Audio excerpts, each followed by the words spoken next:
More! Lunch break! Hey, we have a very special episode today. Hello. An international episode. I know. You guys got budget, not bad. They flew us down just for this. So we got Jinny Boy and Ruben from JinnyboyTV. Yes. They're Malaysian creators on YouTube. They have a very amazing channel. I would just say that, Wong Fu was the biggest inspiration for me growing up. What? So yeah, in order to be able to run a YouTube channel right now, it's like, woo! And be on one of your films. I mean, Wow. second channel, but hopefully one day. You didn't make the cut yet. Yeah, But, not yet. I think one of the most common things that we get when we were back in Malaysia was like, oh, you guys are like the Malaysian Wong Fu. Yeah, I know. So yeah. If that is the case, which I can definitely see the similarities, I'm very proud because I see the stuff you guys make and I'm like, thank you so much. 'Cause Oh. It's really good and you guys are representing on that side of the world. Like I think like when you guys first started, you guys wanted to give like the Asian community in America like a voice. Right. We wanted to give like Malaysians a voice because Yeah. we were very influenced by American TV shows. Yeah, right. And there weren't many local content that was coming out, so we wanted to like make videos that were telling Malaysian stories. That's really cool. We're poor man's Wong Fu. We've known each other for a long time. Yeah, And when we met, you guys were actually both doing different things than you are now. I know. I think when we first met, I was actually doing a radio show. Right. I think Ruben was there as well. Ruben was actually helping me film that interview. Do you remember that Yeah, first I time? remember that. It was. Wow. It's Wong Fu weekend. So that's what you have the fans in there for. We got in and out today because I feel like people visiting California, this is like a staple. Yes. Yes. I won't get bored of it. Like Yeah. that was the first thing I thought about the moment we land. Oh my gosh, I'm so glad we're able to give that to you. We should definitely take a bite because In-N-Out's only good for like the first like 20 minutes. Oh, really? If that, yeah. Yeah. Is that what you remember? Yes. Okay. This is big. That's big? This is like In-N-Out's like small for American size. I mean, look at Ruben's size. That was actually my first time ever, I think for West 2, ever being in Malaysia. That whole region, prior to that, I just wasn't that familiar with it. I had maybe one friend in high school that was from Indonesia. I knew like one person in college that was from Singapore, but that was like it. It's always Singapore getting the credit, and then they don't realize that we're like 10 times the size. We're just right above Singapore. No, but I'm very curious. So, like, what was your perception before flying to Malaysia? There was a movie called Entrapment Ah, yes. that had the Sean Connery. that had the Petronas Towers in Yeah. it, and that was my only like image of KL. Right. Like oh, like there's I think at the time those were the biggest buildings in the world. Yeah. Yeah. I just had Catherine Zeta-Jones in my head. No, we don't have Catherine Zeta-Jones. What did you know, Wes? The thing that I wish that LA had more of is it was like a city in the jungle, which is kind of what I feel. It's a good integration. You have a lot of really cool modern architecture, but also nature is all around.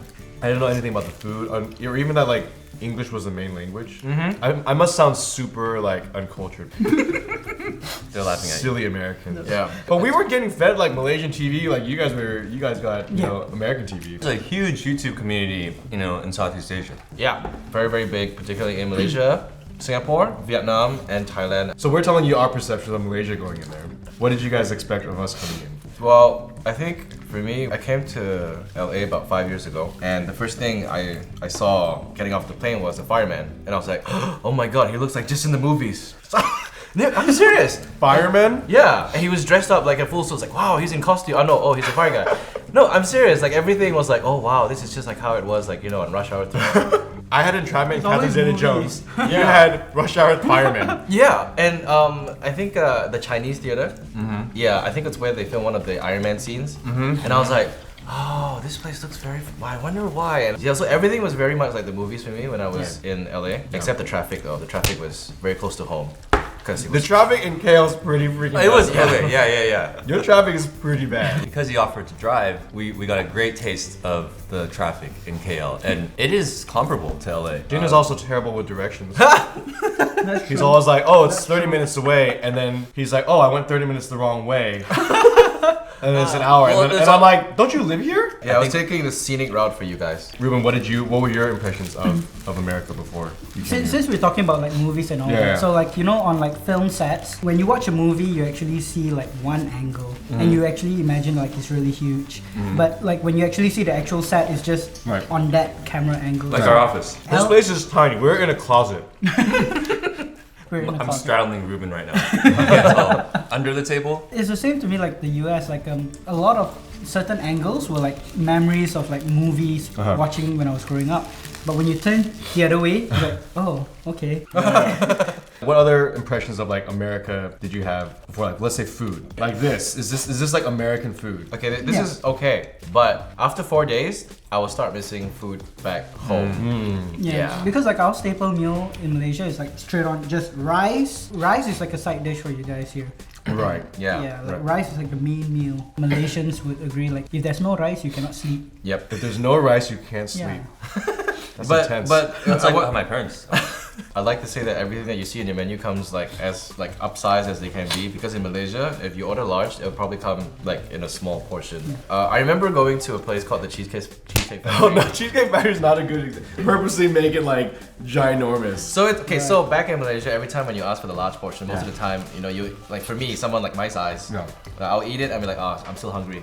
So over here, when the waiter said that, oh, would you like the lunch portion or would you like the full portion? I'm like, oh, I got the full portion. When the plate like arrived, I'm like, oh wow. We don't play around here. Yeah. But the first thing I noticed was the price. Like I would imagine it to be very expensive here, because people always say like America is like Cheesecake is expensive. no, like this. How much would this cost? Was it like 6 now? This is reasonable. In Malaysia, something like this would cost around 12 to 15 ringgit. Oh my Yeah. So I mean, dollar to dollar, this is like really cheap and affordable. Yeah. Back home, sometimes you gotta think twice if you want to go have fast food or not. So the food there, we thought was really affordable, and at least the more like regional stuff, like the food stalls or the. It's because your currency is so strong. As of today, it is $1 to 4.5 ringgit. Oh my god. Yeah. At one point, it was 1 to 3. True. Yeah. Is that the closest you guys got? Yeah. I love Mexican food here. That's something we don't get enough back in Malaysia. We don't I see it feel, at yeah. all. Over Wait. here. Like the ingredients you can get. Yeah. You can get like tomatoes and cilantro and. I mean, we do cheese. have Mexican food, Right. but it just never does well. You lack the Mexicans. Yeah. No, It actually. is what it is. In terms of food, I feel the same about food in Malaysia. I remember that was the first time I had stingray, and ever since then I've been craving it. And then you took us to that street. It was Jalan on- Alor. Yep. See, he already knows what I was gonna say because it's so good. And then we got this coconut ice cream. That was the same street as the stingray, Yeah, wasn't it? it was the best ice cream I've had, and it was from this little street vendor, and it came in a. Did it come in a coconut thing? came in a but coconut funny shell. enough, that's not Malaysian. That's actually from Thailand. We Yeah. ripped it off from Thailand and brought it And I in. hear that it's like a chain now. Yeah. Wait, can we go back to the stingray thing? Because like I do remember like the first time I was like, I don't know, that's kind of weird. Is it I thought it was gonna be like rubbery. If you guys haven't had stingray before, it's basically like a fish steak. Like imagine the size of a steak, but the whole thing is just boneless fish meat. And the meat is tougher. It's Slightly. but firmer, yeah. Slight, yeah. But like that actually makes for me, I kind of enjoy it. Like it is like something like you can cut into. That was really cool. Do you guys have it here? No, we don't, and I wish we had that here. Oh. No, I find it fascinating that you guys are fascinated by it. Yeah. Because for us, it's like, Like yeah, it's Mexican just food. fish. Yeah. Yeah, it's like if we go to the stall, it's like, what do you want to eat? You want to eat stingray? Yeah. What's another thing that we have that's super plain, but you're like, oh man, I really wish we had It this. doesn't have to be food either. Actually, something I never noticed until like recently hanging out with like with you guys Yeah. during dinner time. Huh? Conversations. Oh. No, really. We don't talk. That's really sad. Actually, this should be a question for Jenny. Do people just don't want to talk to Ruben? Ruben, When they eat? blink 3 times if there's something you need to tell us. No, but seriously, because like I one thing I realized that you guys have very deep, meaningful conversation every single time. Oh. Our conversations are very surface. Yeah, our conversation is that, hey, what do How's you your eat? day? What Yeah. do you do? That's Yeah. all. But How's your day can get pretty deep. It depends on the answer. yeah, we don't go there. Oh. Yeah, we don't test like like the thinking process. Right. Because I think it's more of like we don't want to show too much of ourselves. Really? Like we don't want to give too much of our opinions because Right. we'll be judged. Oh, so in America, do you feel safe that we won't judge you?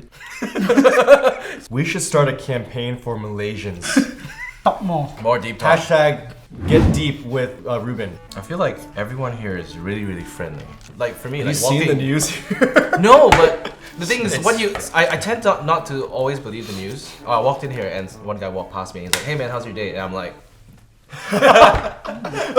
He's like, "Yeah." I'm like, oh, That like- never happens. That That's never like, happens in so like Malaysia. it's like a drive-by conversation. It's like whoa. yeah.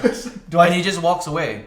And you're like, should I chase after him? Yeah. To continue this conversation? Wait. It was I want to add you on Facebook.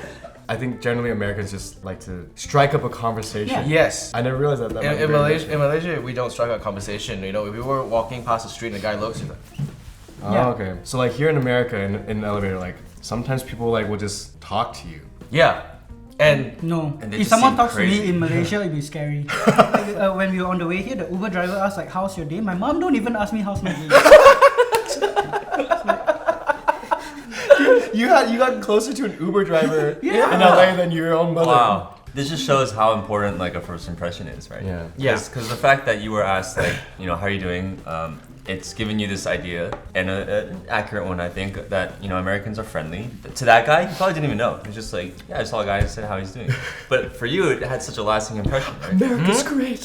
So We take for granted elevator talks. I'm actually very happy that was your first impression, because it could have been a very different one. Even coming into the States, you know, even at customs, it's very intimidating and oh yeah, it was. And those people, they're doing their job and they're doing a great job. But sometimes it's like, can you like smile a little bit? Like, this is a lot of people's first impression. That was very enlightening. I thought we were just going to talk about like burgers and nasi lemak. I had no idea we were going to go talking about talking. Deepest conversation I had. in my I know, life. so deep. Right. It's like sweating. He takes off his jacket and it's just like all sweat and you can't even see. Thanks for having us on your show. You know what? You guys should start a talk show on your guys' channel to get him to talk more. We'd love to be a part of that when Yeah. you come visit. Yeah. Get deep with Ruben. Yeah, we'll Get deep with Ruben. Get Yeah. deep with Ruben. Follow JinnyboyTV and everything that they're doing Yes. in the links below. They make great short films, funny sketches. Thanks for coming by, guys. Thank you. I gotta bring this up. I know this is very a long time ago. I remember my mom took a picture with you, Wes, and Taylor. And you know what? When she uploaded it on Instagram, she cropped Taylor out. and I told my mom, why did you crop Taylor out? I'm sorry, I didn't know that you could actually, you know, make the photo wide. I thought it was only like constrained to a square. She texted me, she's like, when you go to LA, if you meet Taylor, can you please apologize to Okay. Taylor, come in. This is JinnyboyTV. You now have closure. That's so funny. New episodes of Lunch Break every Thursday. We'll see you next time. Goodbye. Bye.